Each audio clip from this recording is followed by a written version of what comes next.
love you. We bless you. We truly appreciate you, and we behold the Christ you are. Namaste. Now, we have a little television snafu, so we are not going to have any slides or words for today's service, but nevertheless, please stand and join us for our congregational hymn.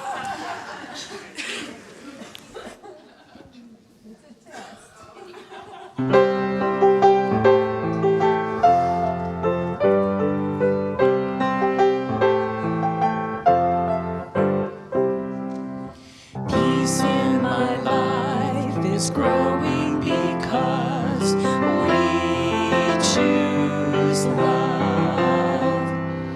Love's always present, it's what we're made of. We choose love. We are a part of each other.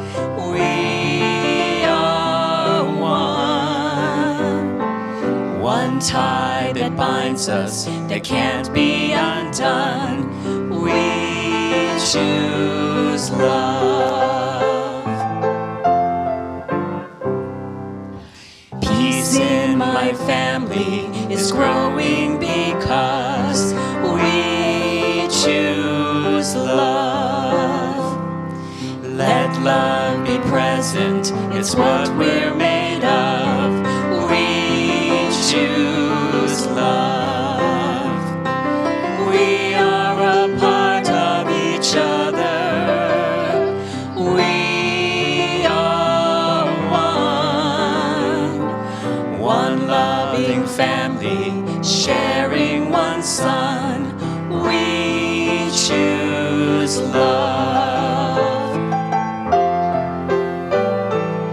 Peace for our planet is growing because we choose love. Let love be present, it's what we're made of. We choose love. We are a part of each other. We are one. One choice unites us, let this be the one. We choose love. We choose love. We choose love.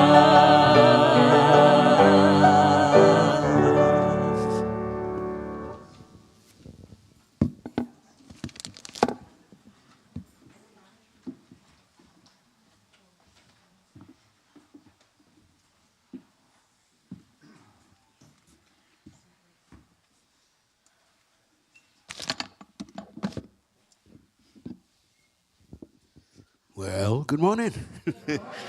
My name is John Claude, and I have the honor as a prayer chaplain to read the daily word and to light the Christ candle. We light the Christ candle first to remind ourselves that Christ consciousness resides in every one of us, and that unites us and makes us one.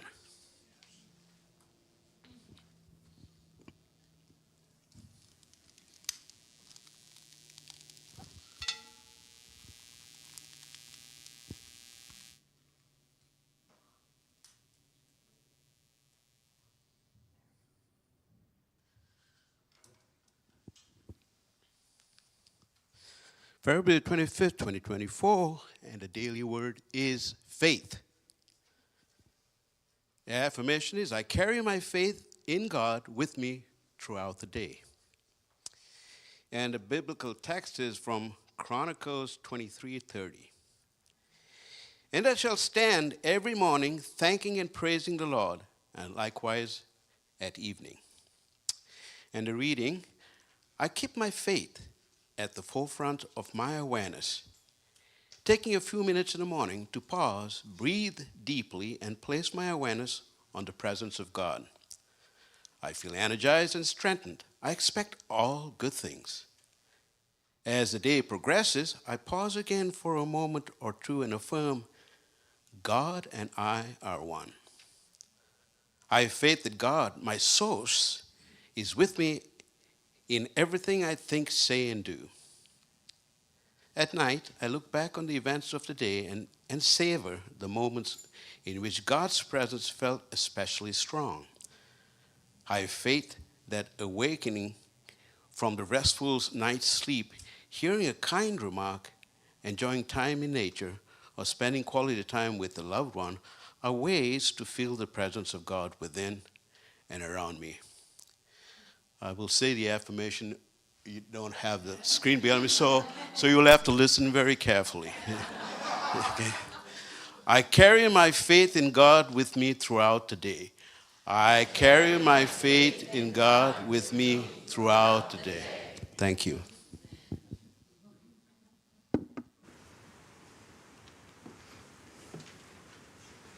Beautiful. Good morning, Unity of Tustin. Good morning, online. And yes, that's another way to describe prayer, carrying the faith of God in us every day. And today is our prayer chaplain orientation following service, and we'll hear more from John Claude about the transformative power of unity prayer. So let's celebrate that today. Let's settle in right now into that power of prayer. And I invite you, if you're comfortable, to close your eyes and settle into that faith of prayer within our everyday life, our companion. And whether we experience prayer as listening to the still small voice, meditating in the silence, repeating a mantra, a sacred sound, surrendering to the mystery, affirming our original blessing, denying the illusion that something could be against us, realizing ourselves as a manifestation of the divine, praying to Spirit as a comfort and wise friend, praying in community sourced from our collective oneness, praying as our very lives, with feet, bringing new life into the world when we act from source.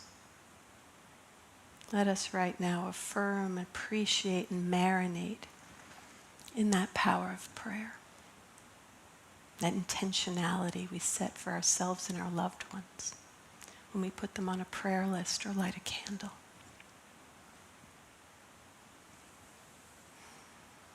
Rumi says there are 100 ways to kneel and kiss the ground, to see life as a living prayer, and the life of this community as a collective prayer. And we affirm that these prayers are all moving us towards wholeness and love when we simply show up with sincerity, faith, and presence. And so it is. Amen. There are many ways to pray, and fittingly, remember that if you would like to explore deepening your relationship to prayer, please come to the orientation today after service at 1, right here in the sanctuary, to discern if coming a prayer chaplain is right for you.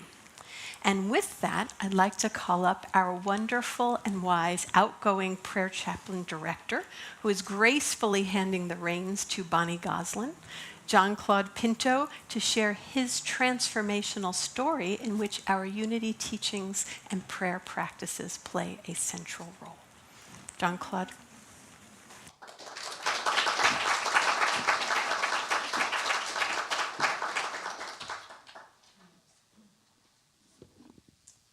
Thank you, Shara. And thank you all for giving me the honor to share my transformational journey today that still continues. I guess for many of us, we seek spiritual answers when our life as we know it stops working, and we are at a loss to find our mojo. For me, it is no different. It was a cumulative effect of ending a 10-year-long relationship with my girlfriend with the highest of intention of goodwill for the future, and then soon after, learning I was being laid off from my job due to the company downsizing after 20 years of solid employment. All of this happened in the year 2010. I felt like the bottom of my life dropped off from under me, and I was lost in dark space trying to find my bearings. I did not realize how much I was identified with my job and how it defined me. Without it, I suddenly felt empty, vulnerable, insecure, and alone, especially not having any family around me for support. However, I did remember one thing that I observed when growing up, and that was the faith of my Catholic parents. When things got tough for them, they turned to prayer, and miraculously, what seemed like an insurmountable challenge somehow managed to get resolved. Well, I said to myself, I got nothing to lose at this point. I can follow my parents' instincts and turn to prayer. I wanted to find a church that would teach me how to pray directly to God in a contemplative way. Always felt for me this was the right way to pray, to allow for intimacy with God to develop. Even Jesus would wander off by himself to pray in solitude. I've come to believe in life there are no accidents and everything happens in divine order. I was able to verify this truth by looking back on my own life and observing the grace-filled coincidences that have shaped my life and made me who I am today. Nothing I could have pre-planned. Here is an example of what I mean. 2 months prior to my becoming unemployed, I ran into a congregant, Peter, from UoT of Tustin at my local bar. He had a red and yellow markings of a Hare Krishna devotee on his forehead, so I thought he must have just attended some local Hindu temple. I asked him where his temple was located, and he said he just came from a Christian church, UoT of Tustin, that had a Hindu ceremony service that he attended. I was impressed. A Christian church that accommodated other religions? How interesting, I thought. So naturally, this would be the church I was destined to visit, being curious and, yes, very timely. These are the words that came off the mouth of the minister, Reverend Marge Britt, that first morning I attended. I am that. God is love and so are you. I didn't know what she meant by I am that, but I love the words I am love. It temporarily removed the stigma of guilt of being a sinner and echo from my own Catholic upbringing. It seemed like on that day, Reverend Marge was talking directly to me as she spoke on the topic of happiness and how to claim it for ourselves. Naturally, this topic caught my attention and, yes, lifted my spirits that morning. Strange enough, Marge's subsequent talks had the same effect in the weeks that followed. Now, it did not take me long to figure out what Reverend Marge meant by I am that. Through a study group that established for me that besides my ego self, I had a divine self. And that divine self was the acknowledgement of I am that. That awareness certainly broadened my perspective. However, what really attracted me to UoT of Tustin was not only its openness and acceptance of other faiths, but just how friendly the people in this church community were. I remember distinctly how warmly I was greeted by a couple of gentlemen when I first showed up. One was Harry Smith, and the other was our very own Harvey Berry. Being as vulnerable and as insecure as I was, being greeted in a warm, loving way, most welcome and appreciated. To tell you how meaningful this was, when I became a more established member at UoT of Tustin and was ready to serve, I wanted to be a greeter for new people that came into a community and welcome them like I was with love and sincerity. So I wondered, where could this opportunity be found within our service ministries? For me, it was the Pratt Chaplain Ministry. Here I thought I would not only get a chance to greet people, but more importantly, an opportunity to pray with them so that they not feel alone and meet them in a place where they really felt heard and the struggles addressed mutually through prayer. This, I thought, would be a very meaningful one-on-one service, and it resonated with me. Now, the idea of joining a prayer chaplain ministry was not an easy choice. Firstly, because I did feel like an imposter, as I was very much ego-centered, and may I add, with an attitude.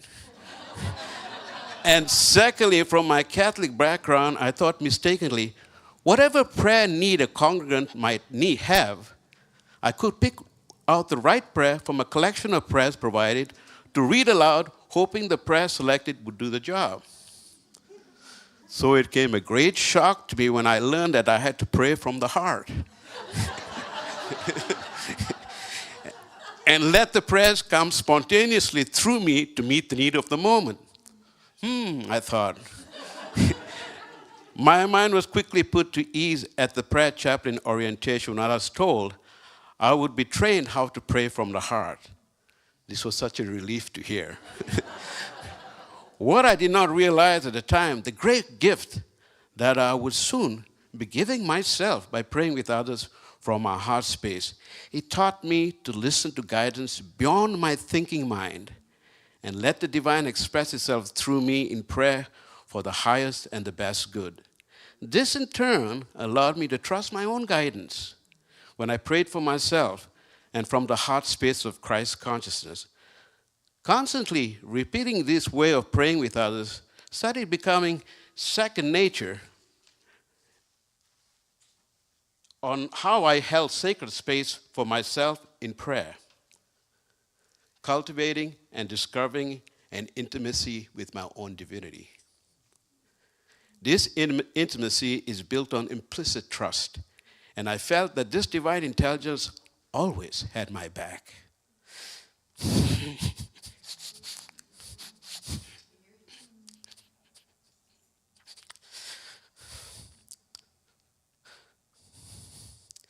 Knowing this, it allowed me to and knowing this, it allowed me to live my life courageously, joyfully, grounded, transparent, and with authenticity. I have always remained humbled and in deep gratitude for this wholesome awareness blessing that I'm sure was divinely bestowed upon me. What I learned in a mortal world, what I give is no longer mine. In the spiritual world, only what I give away is mine. Looking back, if it was not for my life falling apart and being lost, I would not have given myself the opportunity to discover this new way of living and loving. I am grateful to Unity of Tustin for my transformation by providing me with the fertile ground of friendship and the collective consciousness of love and harmony, including the energy of our sacred gardens, to make my spiritual and physical well-being a living reality. So, in deep gratitude and in oneness, I offer my heartfelt thank you to you all. God bless you.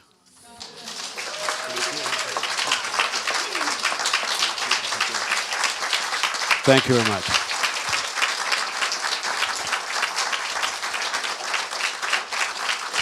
Thank you.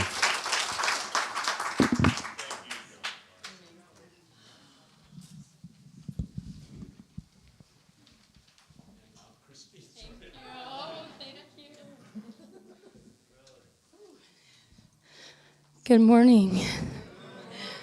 It's nice to see all your smiling faces. My name's Kristen Lee. I wrote this song called Come Back to Love. This started my magical universal grand treasure hunt in California a couple years ago, and it just keeps getting better and better.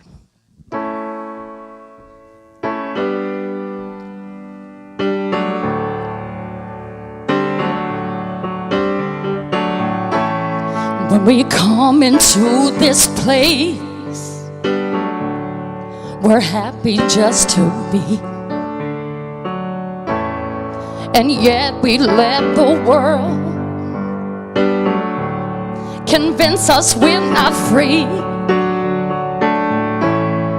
So lost in expectation, we lose before we start. Blame it on the situation to avoid the things we are. I know it's hard to read between the lines, so much distraction, so much wasted time. Fear is an illusion and so is time. Gotta find yourself, wanna find your peace of mind, peace of mind. You gotta take some time to realize, have a little faith, it's gonna work out right. You gotta take some time to realize, pleasure and the pain, it's always worth the price.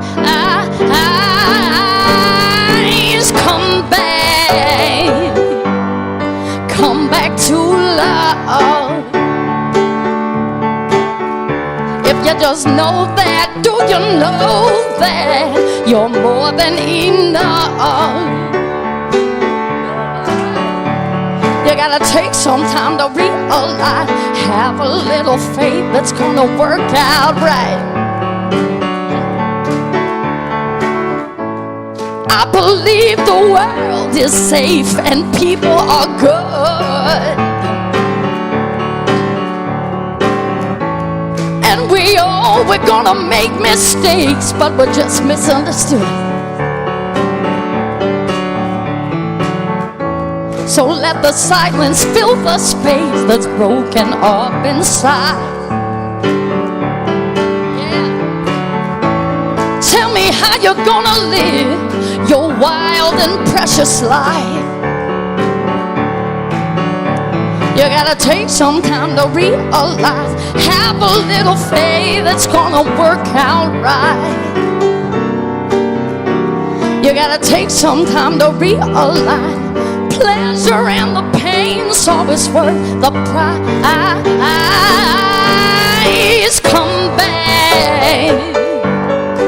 Come back to love. If you just know that, do you know that we're more than enough? Do we know that? We gotta take some time to realize, have a little faith, it's gonna work out right. You gotta take some time to realize, pleasure and the pain's always worth the price. If you just come back, there you go. If you just come back to what? That's right. Can we just come back? Or come back to love? Can we just come back? Or come back to love?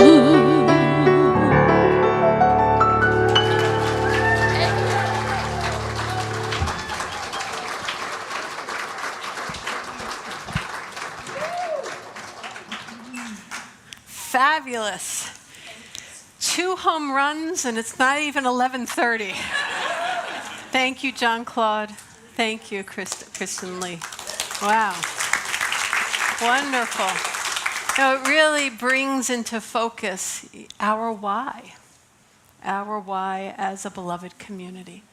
And if we ever think, why are we doing this? Why are we swimming upstream?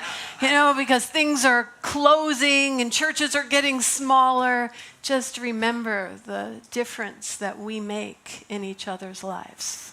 I know my life is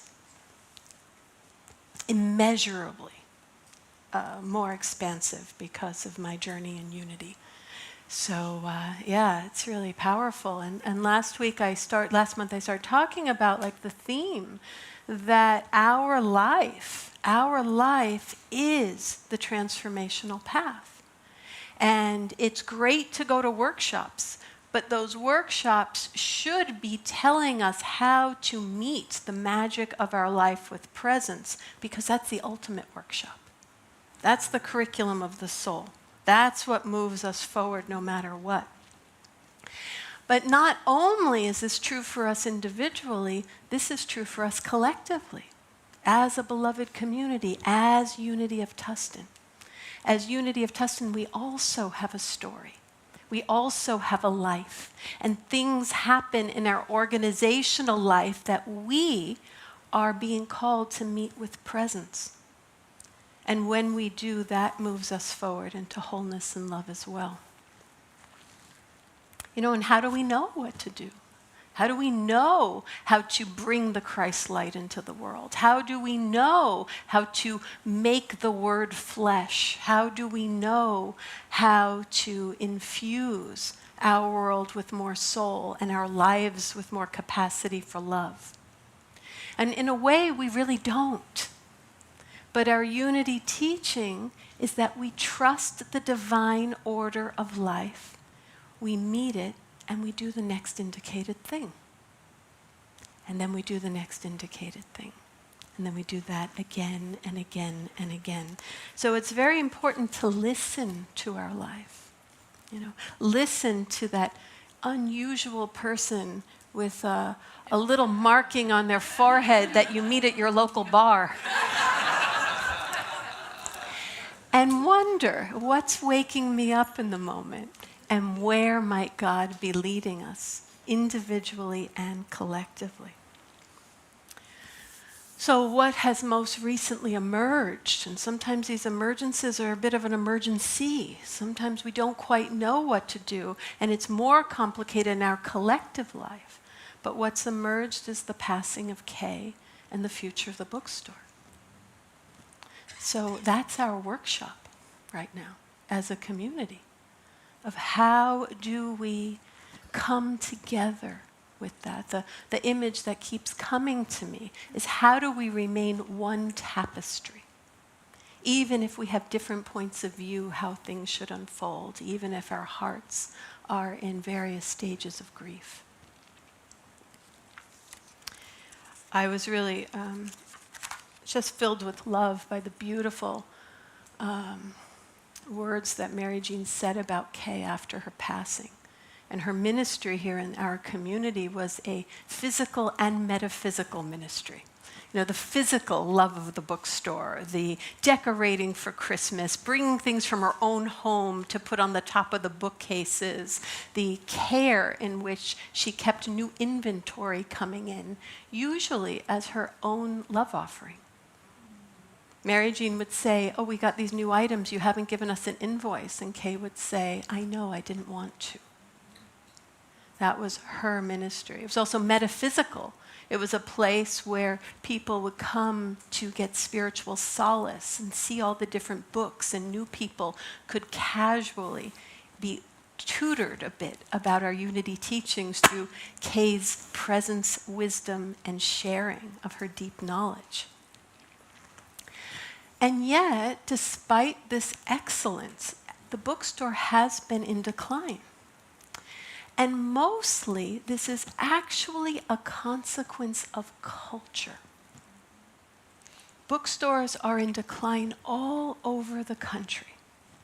And there is a saying that really speaks to me, and it goes like this: culture eats ideology for lunch.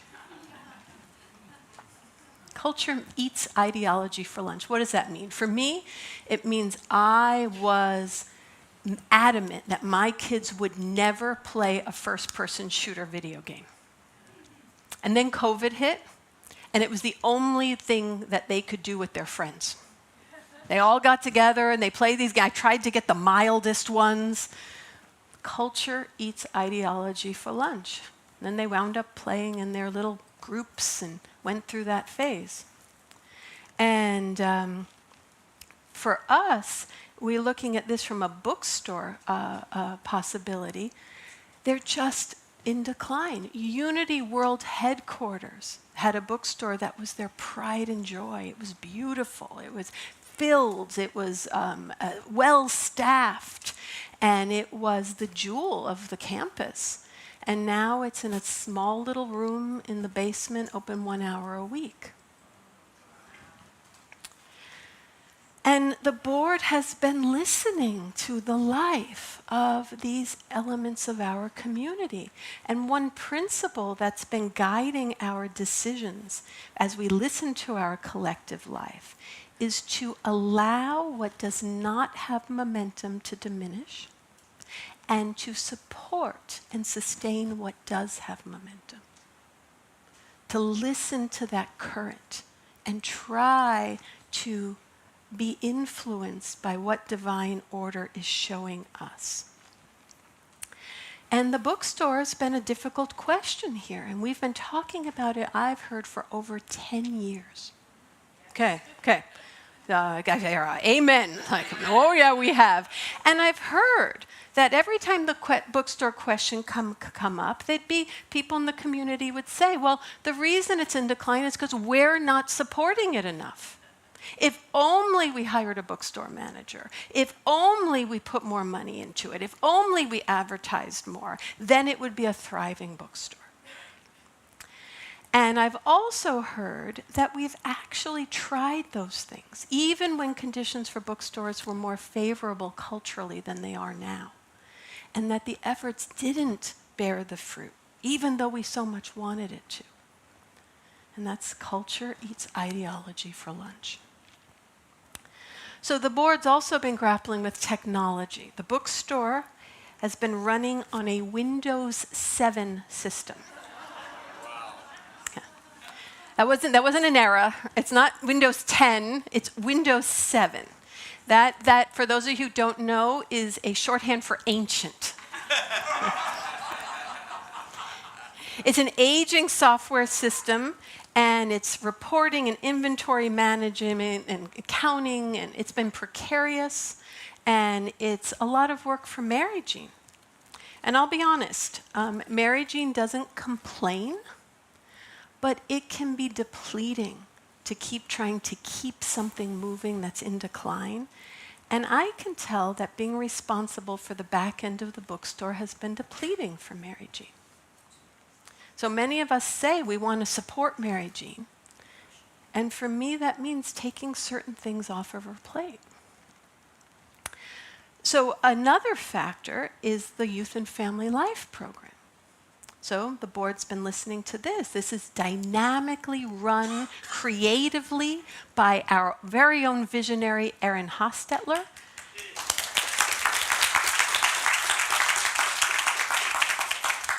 And the Youth and Family Life program is burgeoning. She's busting at the seams. And she's seeing the need for more quality space, even if we are not able to establish a preschool here on campus. And we want to support what is gaining life. Youth and family life is our legacy that will also become the future of our ministry. So this is really a priority in our hearts.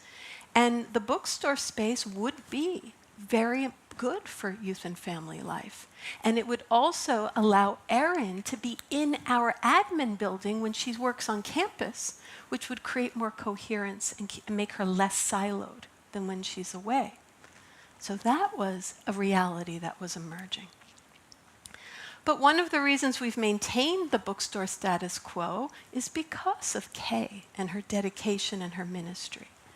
And in my 3 years here at Unity, the bookstore question's also been discussed many times, and we have consciously kicked the can down the road. It's true. But a factor emerged that made it impossible to continue to do so, and that's Booklog, the software program that we use to run the bookstore. And it will no longer be supported by the end of this month. And because our credit card system is integrated with bookstore, it would mean our credit card transactions would be less secure. And that was a factor the board was not willing to take on. So we needed to make a decision. And we had an extended discussion about this at our last board meeting on February 6th. So one decision we considered was to close the bookstore entirely. But the board consensus was that even though it's not making a profit, there are too many intangible benefits to the community that are worth supporting. Many of us have a soft spot in our hearts for the bookstore. We didn't want to run a ministry so excellently ministered by Kay. It's a great place to get tickets and spirit group books and book study groups. It provides a spiritual refuge for old timers and new guests alike. But we also didn't think it was wise to allocate the largest space on campus to a bookstore open only 1 hour a week. So, after a lot of discussion, what we decided is that we would temporarily close the bookstore because of the security of the credit card, and we would move the inventory onto a new, secure, modern square system. This was a system I purchased back last year that we tried out at the boutique, anticipating that we were going to have to upgrade our technology. And we would reduce the inventory. Lots of things are in the bookstore that have been there for 5, 10 years or more. We would downsize it, but keep it open, moving it over to the old library, whose built-in bookcases could hold a lot of inventory even with the reduced size. So it was a compromise. Some of you would agree with, some of you wouldn't. Some of you might not have a stake, a claim in this discussion. But that's what we had decided. And we understood that this would be very difficult for Kay, so we decided I would call her personally. So the meeting was Tuesday. I called Kay on Wednesday. I called her on Thursday, and I left a message. And Mary Jean and I were talking, we were like, is Kay out of town? Should we be concerned? So Friday, I was not working, but I didn't want this to go off my radar, so I had Kay's name written on my hand in black Sharpie. And that's when her nephew came to campus and found me and let me know that she had passed away in her sleep earlier that week. Yeah.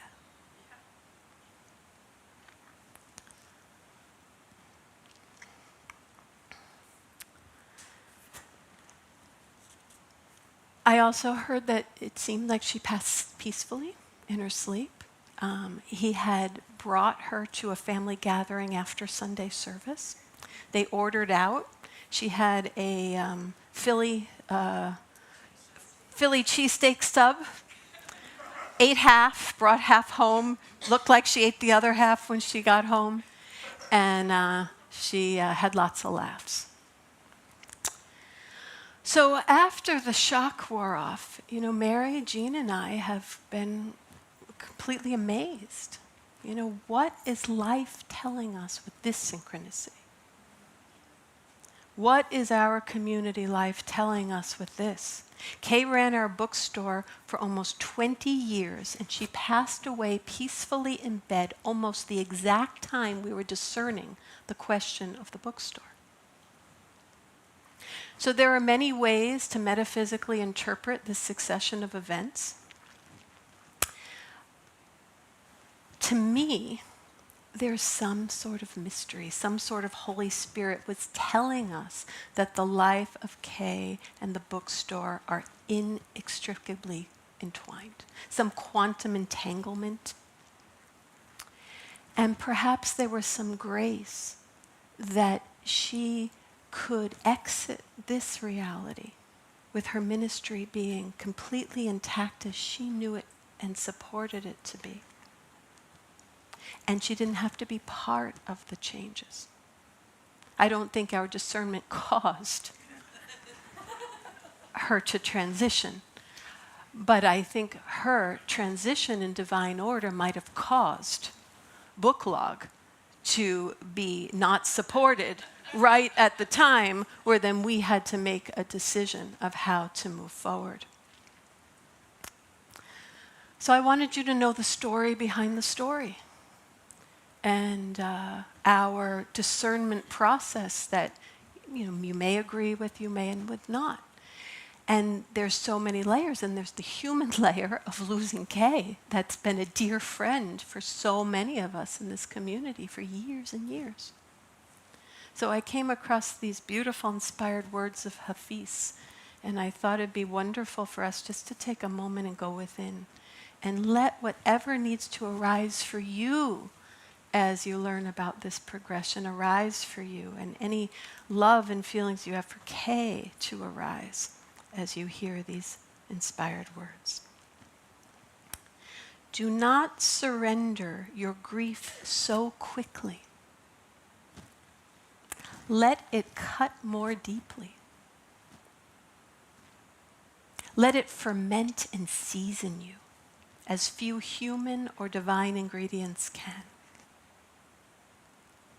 Something is missing in my heart tonight that have made my eyes so soft and my voice so tender and my need of God so absolutely clear.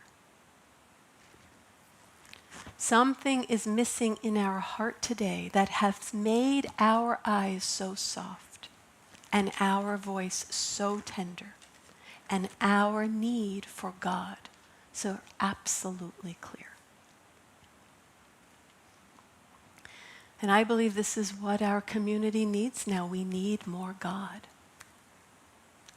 Our life as a spiritual community has put some transformational questions in front of us as a collective body that we need to meet with presence.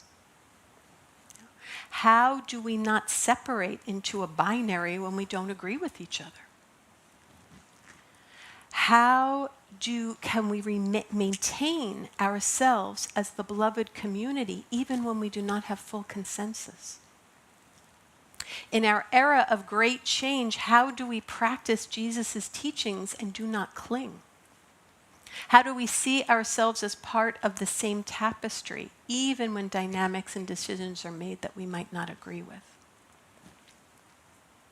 So I found two quotes that I think speak to these questions. And one is Joseph Campbell, who talks about how we really need to learn not to cling because culture is changing so fast. And he wrote this in the 1960s. He says, "We're in a free fall into the future. We don't know where we're going. Things are changing so fast, and always when you're going through a long tunnel, anxiety comes along. And all you have to do to transform your hell into a paradise is to turn your fall into a voluntary act." As culture moves, we are going to be asked to release more and more. And if we say, even in our resistance, "I choose this," that changes our orientation. He says, it's a very interesting shift of perspective, and that's all it is. Joyful participation in the sorrows, joyful participation in the letting go, and everything changes. So life is changing quickly. We have to know that Jesus' teaching of do not let go. But while we do so, staying as part of our we, and not reverting to us and them language, but holding everyone involved with respect and compassion. And Uriah Mountain Dreamer says this: having compassion does not mean indiscriminately accepting or going along with others' actions, regardless of the consequences to ourselves or the world. We do have to speak our piece. It's about being able to say no where we need to without putting the other out of our hearts, without making the other less of a fellow human being. So I looked at this myself, and quite honestly, I can identify several decisions we as a board has made that I didn't agree with, or I might not have been included in, and where I've still been holding some resentment and feeling they made that decision. Right? I've got a lot of work to do here too. And how do I stay in relationship even when we don't agree? And what came to me was Craig's talk, where he talks about like the lighten upness of being, of how there's a lightness of spiritual maturity. And what came to me was a narrative that sounded a bit like this. The center of gravity of consensus in a community moves. Sometimes it's in alignment with my point of view, and sometimes it's not. But I am always part of our beautiful and sacred unity of Tustin tapestry, and trust the Holy Spirit will guide us to unfold towards the good. Yeah. So how do we stay connected to our we? How do we make decisions? Should the leadership team, who might know more about an issue than anyone else, bring major decisions to the entire community for input? Maybe we should. Maybe we should. But we know we will never get full consensus. So do we have the maturity to see decisions being made even after we gave our input that we don't agree with, without putting each other out of our hearts? That's a capacity, and that is partly a big reason why we're doing the quantum living process shadow work program. I'm even being trained on it so I can offer it more freely to the community, so we all start developing the capacity to be together in the good and the challenging without putting each other out of our hearts. It's a capacity, and we can get better at it. This is so we can learn how to be in dissension, in joy, and in love all at the same time. Yeah. So this is our time to experiment with more collective decision making. And that really applies to the future of the bookstore. Because now without Kay at the helm of this ministry, and knowing it's time to take it off Mary Jean's plate, is the plan to keep the bookstore running and the library even viable? That's the question in front of us right now. Do we have will in the community to create a cooperative, to take ownership of it? Is it time to let it go? That's something we're going to have to figure out together. And to begin this process, I'm going to be facilitating what might be the first of several listening and heart-storming sessions. Okay.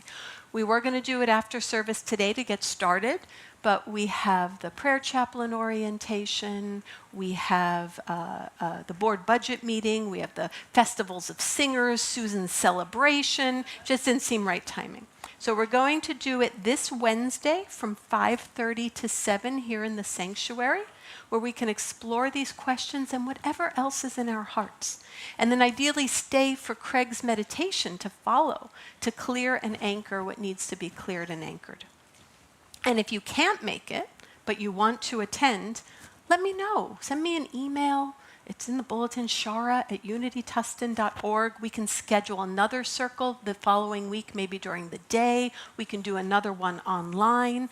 And let's keep talking until we get to that quietness of spirit and we hold each other on the same tapestry and in each other's hearts. Yeah.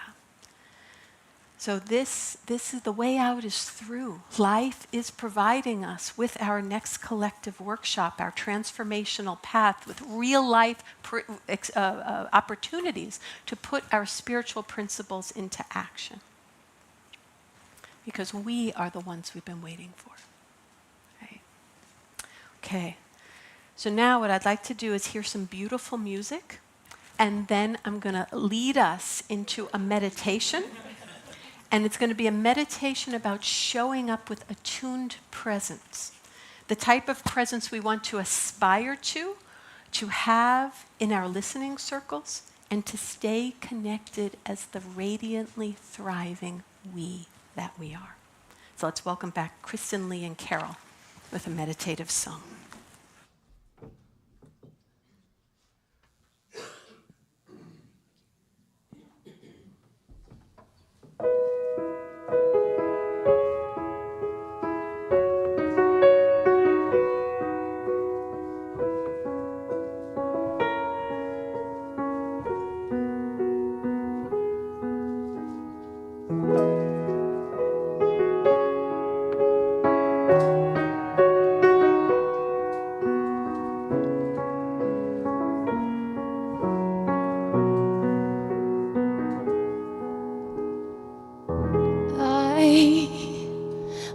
believe in miracles, and I believe they happen every day. This life we live, it can be so magical when we know that all we wish is on its way. So let the peace and love you are illuminate this place. Let your happy thoughts shine out like sunbeams from your face, like fireflies in the firelight. You just can't help but glow.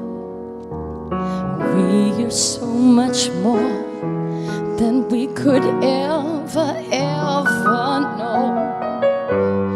The sun and moon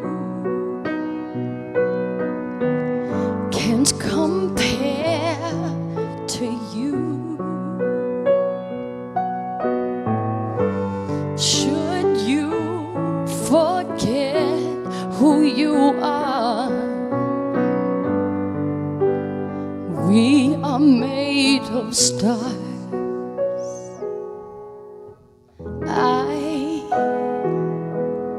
I believe the universe is making all the pieces fit just right. Even when there's pain and you just can't find the words, they always show up at the perfect time. So let the peace and love you are illuminate this place. Let your happy thoughts shine out like sunbeams from your face, like fireflies in the firelight. You just can't help but glow.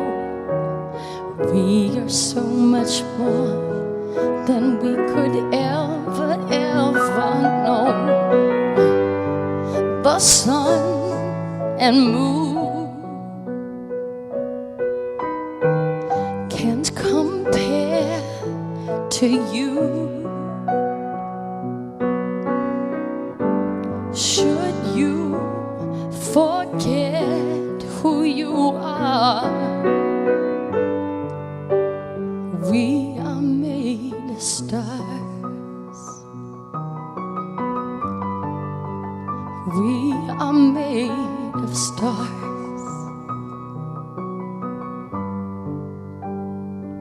We are made of stars.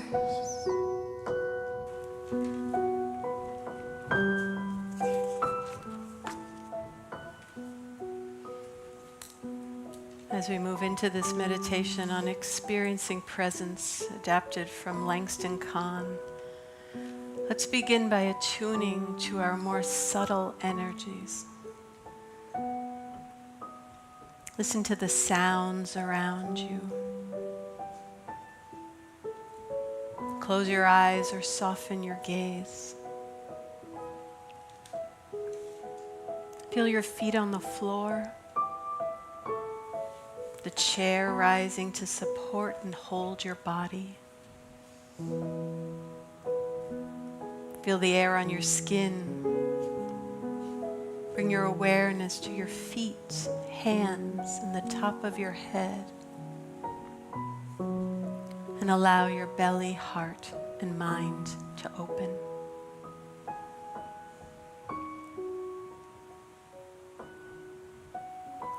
Now imagine yourself at the edge of a clearing. Bring all of your senses into the space of the forest. Smell the warm earth.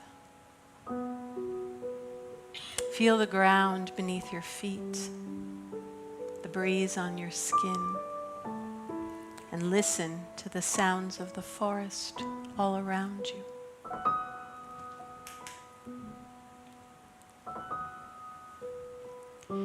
You hear a branch break on the other side of the clearing and see a deer emerge.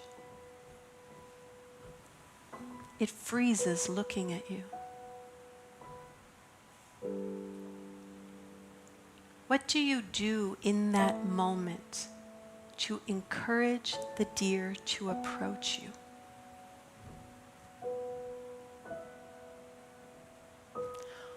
What type of body language do you use?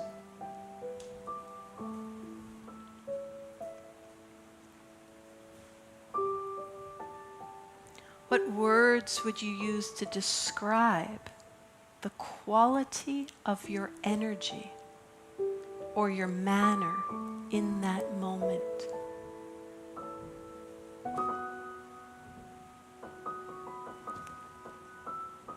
What emotional qualities are you embodying?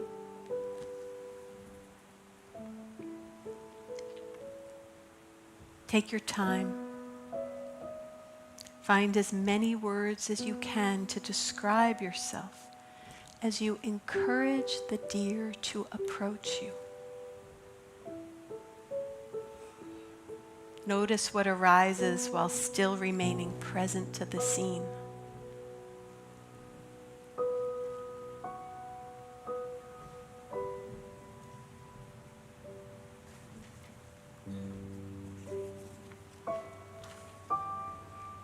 Allow that scene to fade. Now imagine you are a school guidance counselor sitting behind your desk in your office.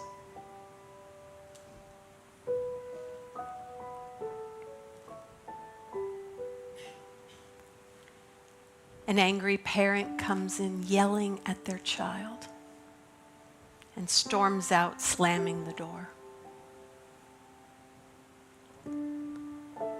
The child sits across from you, arms crossed, head down, slumped over. What would you do to encourage the child to open up so you can find out what they need at this moment?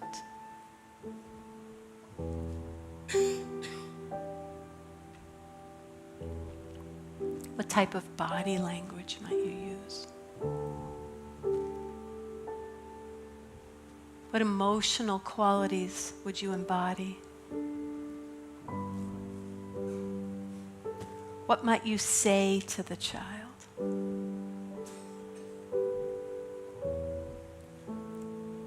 Take your time to get a sense of how you would act in this scenario, noticing what arises while staying present with both of these scenes in the silence.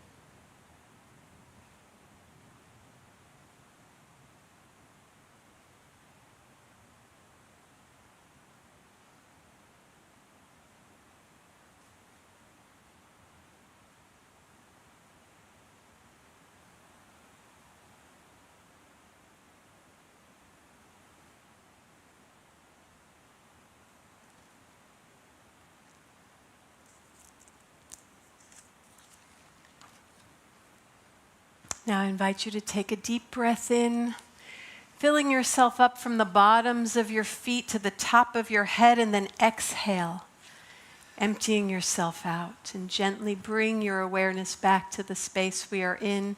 And as we emerge from meditation, let's bless all of those on our prayer list here at Unity of Tustin and all of those in our minds and heart. And let me end with this quote by Nish Dubashaya. God is not an external deity who creates the world and then steps back to observe it, but an immanent force that is constantly at work within the universe, guiding its development towards greater complexity, diversity, and consciousness. Thus, the concept of God as the evolutionary impulse suggests that the universe is not a static entity, but a dynamic and evolving one, and that we are all part of this ongoing process of growth and transformation. So as we prepare to move back into current time and greet each other with presents and celebrate Susan, let us be uplifted as we welcome our new guests, offer our gifts of love, followed by the final song from Kristen Lee Allred and Carol Roman.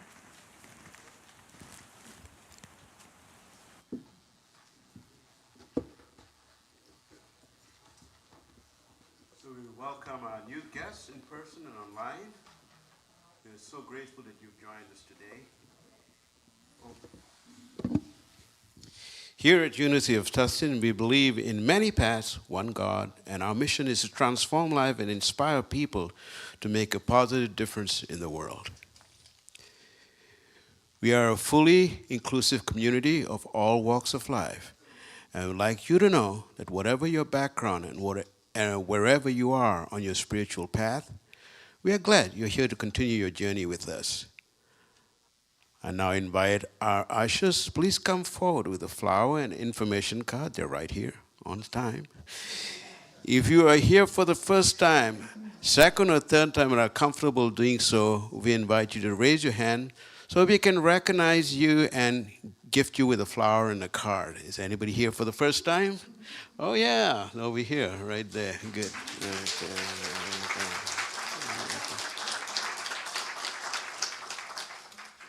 Welcome. Okay. Is somebody else? It's somebody else. Okay. Please join us after the service for food and fellowship around the hospitality table, where Susan's in charge, right? Our bookstore is open. Reiki healing practitioners wearing green ribbons are available. Our prayer chaplains wearing white ribbons will be at the entrance of the meditations garden, ready to listen and pray with you. All prayers are held in confidence. There are prayer request forms in the seat in front of you, and there are also some at the table at the meditation garden. There is always so much happening here on our campus of consciousness. Please make sure to check each Friday for our weekly newsletter, and visit our welcome table for more information about various classes, events, and service opportunities at our beloved Unity of Tustin. We will now take time for our love offering, and as we share our financial gifts with our ministry, there are various electronic ways to give, and are listed on a card in the seat backs in front of you and in our weekly newsletter. We will pass an offering bags to receive in-person donations. In whatever form that you choose to give, we invite you to briefly hover your hand over the offering bag as you are passing it along, taking a moment to connect with the spirit of giving. We are grateful for your faith and generosity. Now I invite Reverend Shara.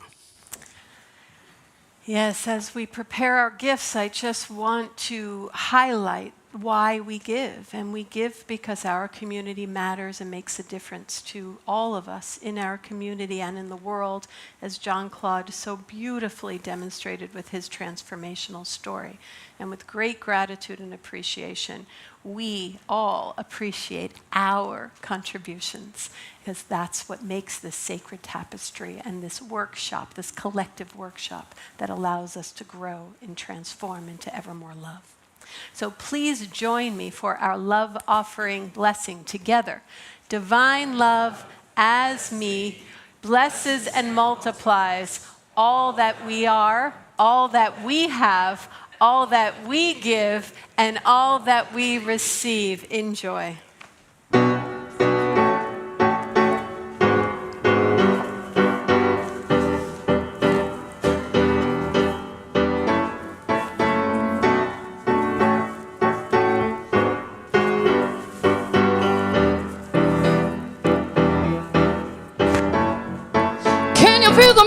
music pumping through your soul when you step out of your comfort zone. We're alive and beautiful. We are strong yet vulnerable. They say beauty's in the eye of the beholder. No more negativity, just brush it off your shoulder. Life is on our side. We were born to thrive. If you're feeling groovy, hold your arms out wide. Peace, love, and happiness. Peace and love, y'all. Soaking up the good vibes. Warm my skin like sunshine. Peace, love, and happiness. That's what it's all about. Yo, we're feeling alright. Rhythm sounding so tight. Peace, love, and happiness. Yeah, we're flying so high that we ain't coming down. No, no.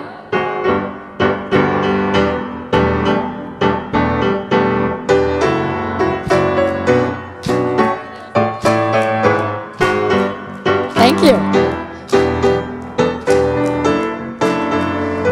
To my brothers and my soul sisters all around the world, shining their light, yeah, you're getting it, girl. We got wisdom, style, and grace. We're not just a pretty face. Even when things fall apart, we still dream with all our heart. You're a queen, so claim your crown. What we need in the world right now is what? And happiness. Soaking up the good vibes. Warm my skin like sunshine. That's what it's all about. Yo, we're feeling alright. All rhythm sounding so tight. Peace, love, and happiness. Yo, we're flying so high that we ain't coming down. No, no. All right, you guys want to sing it with us? All we need is music to my ear. Soaking up the good vibes. Warm my skin like sunshine. That's what it's all about. Yo, we're feeling alright. All the rhythm sounding so tight.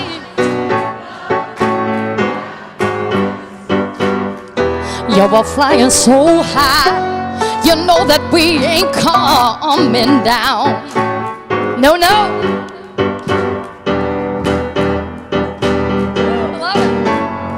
To my brothers and my soul sisters all around the world.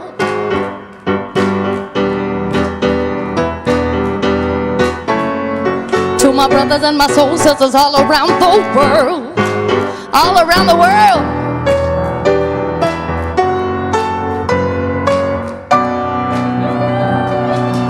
Thank you so much. Thank you for singing.